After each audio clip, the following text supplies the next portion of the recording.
Welcome, everyone. So today what I'm going to do is a demo that will not only show you how Transposit helps our customers manage incidents, but also how it helps greatly reduce the incident lifecycle and thus greatly reduce your MTTR.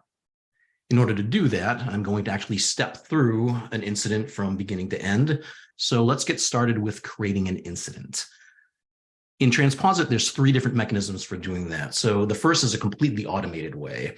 And that's done by ingesting an incoming webhook, which could be from literally anything.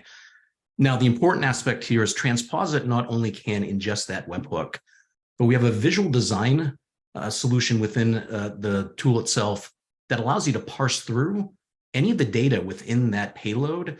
And that allows you to help define alert rules, so what should be done based off of that data. And it also can be passed into the incident itself for usage at some other point in time. So again, if you're using alerts coming in from webhooks, fully automated, the alert comes in, incident gets created, there's literally no human interaction whatsoever. Now, the second two mechanisms are manual. And one of them is by doing this within Slack. So everything from beginning to middle to end for incident management can be done completely within Slack. So here we have a Slack command. I'm going to execute that. And what that's going to do is bring up a form. And this form is fully customizable. Any fields that you need, you can very easily add them. This can be as complex as you need it to be. It can be very simplistic. Maybe I want an intake form that literally says, hey, just tell me what's going on. We'll try to figure it out from there. So again, either way, completely up to you. So that's the second mechanism. And then the third, obviously, is being able to do this from within Transposit. So here are those same two incident types that I was showing you. I'm going to go with a slightly more complex one and maybe change the severity and click on create. Now, in doing that, what our automation is set up to do, and again, all completely customizable, is it's first going to start by creating a line of communication. And it's going to do so in this demo via creating a Slack channel. It's then creating a Zoom meeting. And it's also in a couple of seconds going to create a Teams channel. And I show all three of these because I never know based off of who I'm talking to what they use, but we support all three. It also is going to set me, because I'm the person who's on call, as the incident lead. It could have also set what impacted services there are. It could have automatically paged me. Now, this could be via our on-call, or if you're using something like PagerDuty or OpsGenie, we support that as well, so not a problem at all. And then it goes beyond just setting up that line of communication. It also helps with establishing that initial triage of what's happening within the incident. And for the demo, the way that we're doing this is we're looking at a couple of different repositories. So GitHub, CircleCI, Jenkins, and forget about the technology. So if you're a harness shop or something else, we've got support for that as well. The point here is that all of these things that I'm showing you, when I talk to people, and I do this on a daily basis, and ask them, what do you do when an incident's created? Well, this is largely what they're telling us they do most of the time. They establish that line of communication, and then more often than not, they're going out to see, has anything changed? Because change oftentimes is the cause of the issues that they're seeing. And when I ask them, how long does that take you to do? They tell me things like 15 minutes, 30 minutes, 60 minutes. And as you see, everything here that I'm doing literally takes seconds. From here, there's additional automation I can run. So maybe right now I'm looking at the last hour for changes. Maybe I want to go back and look at, oh, I don't know, the last day, let's say 3 o'clock, or let's say 4:30, sure. Now, the thing to note is, as I'm doing this, both within Slack and within Teams, these updates are taking place as well. So if I come over, so this is my 569 incident, and take a look at my Slack channel, I'm going to see everything that we're seeing within Transposit. All the information about that incident. I have a view of all of the different runbooks and script commands I can run, and then all the different data that's being executed here. And I can synchronize between the two systems. So if I'm testing here, we have a timeline within Transposit that will show my test.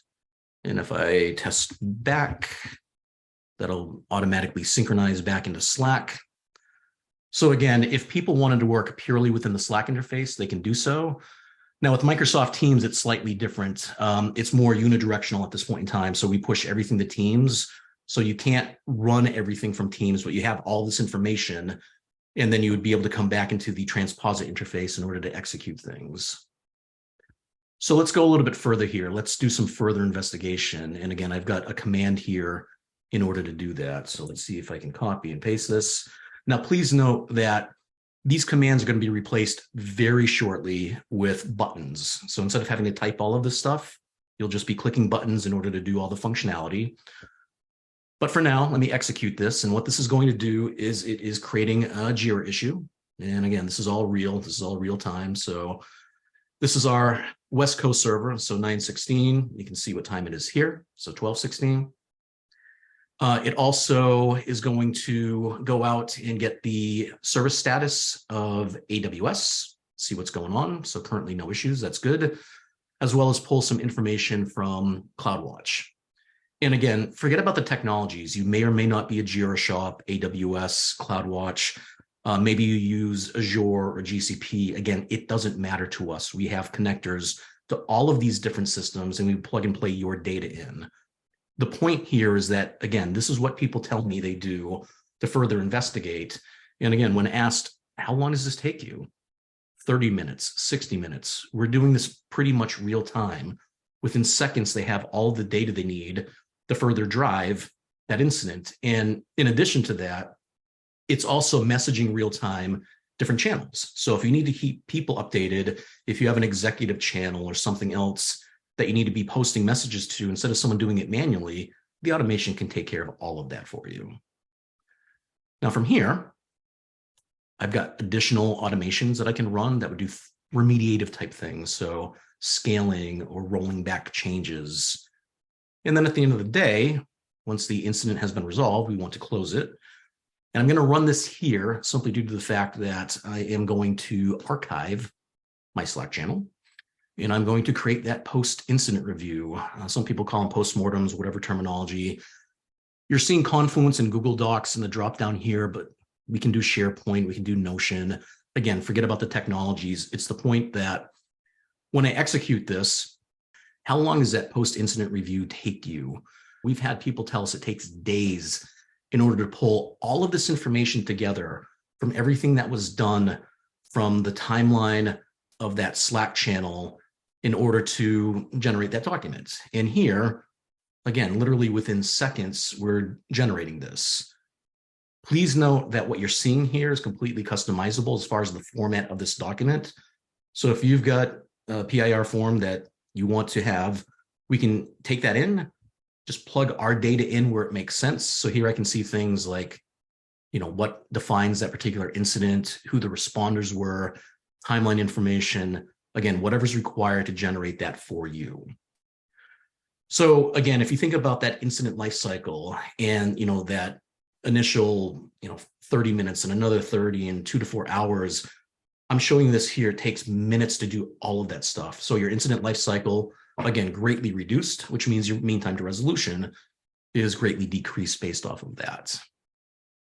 So from here, what I want to quickly show is how we do this. So there's a couple of different aspects there. One is we have the ability to define different incident types. And the important thing about that is a couple of things. One, we have the ability to define custom fields. So this is where, again, I showed you that the couple instances of that intake form. Well, part of that's going to be based off of what fields are required for that. So if you need a custom field that's a short or long text, a multi or single select, a URL, a Slack channel, date and time range, it doesn't matter. We support all of that very easy. Just choose what type, give it a name, and then you can use that in your creation form. So just add another block of whatever type you want, give it a name, and that's how that's going to show when the user creates the incident. So the second aspect then is adding your automation. So here I've got a variety of different automations that I can run. Let's switch over then to, okay, well, how do you build these automations? People, when I talk to them, are like, this is great. If it's going to take me a long time to build out, though, it might not be worth it. And I can tell you that the vast majority of this entire incident and everything that I showed you, for me, took less than a day. So obviously I know the product well, but it's not very time consuming because we have this low code, no code type of development environment. So I'll just call this webinar. Let's go with that. So this is literally going to create a new automation. How do I do that? Well, I'm basically defining the workflow for that automation. And to do so, I can do things like add looping, add conditional logic, add a user input form. So within the context of the lifecycle of the incident itself, we can pop up forms similar to that incident intake form at the beginning that would allow a user right in the middle of an incident to put in some data. And that data then could drive different conditions, so different branches of the automation. We have the ability to code actions right in here, Python or JavaScript, add out-of-the-box actions. So we've got out-of-the-box actions, again, for so many things, hundreds of things. So as an example, let's say I want to do that Jira, create an issue when this automation kicks off. And then I want to, let's say, create a Slack channel. So I've just built an automation. And the only thing that's required for that is to be able to authenticate with this. So define a key and then provide some inputs. So in this case, what's the channel name for that? And what's nice about these automations is you can actually pass data back and forth between them. So I'm here going to say for that channel name, I want some information from the Jira issue that was just created. Let's say the Jira URL. So I can say Jira URL. And when the Slack channel is created, that's literally going to be the name. Now, from here, I can add, again, any action that we have out of the box. But the reality is, if you think about an API, a connector to any system, there's going to be a multitude of endpoints. And essentially an action is more or less interacting with an endpoint of that. So with Slack, there's an endpoint for creating a channel. For Jira, there's an endpoint for creating an issue. But there's dozens, maybe hundreds of more endpoints that we haven't built actions around simply because they haven't been requested. So in that particular case, that's where our API generated actions come into play. So I can choose, let's stick with Slack here. So say, as an example, we did not have an action for posting a message. I can tell the AI, and again, this is still in beta, but works most of the time. Hey, I want to have an action here to post a message. And as the output of that, I want the timestamp. And the timestamp's important for Slack because you can do all sorts of things with it. And it literally just created an action. All the code behind that was just automatically generated by AI. And for the inputs, it automatically knew that, hey, it needs a channel ID and it needs what you're trying to post. And as the output, hey, here's my timestamp. So again, even if there are actions that are required that we have not built, we have the connectors for those systems. And via this AI generated action capability, you can build your own if necessary.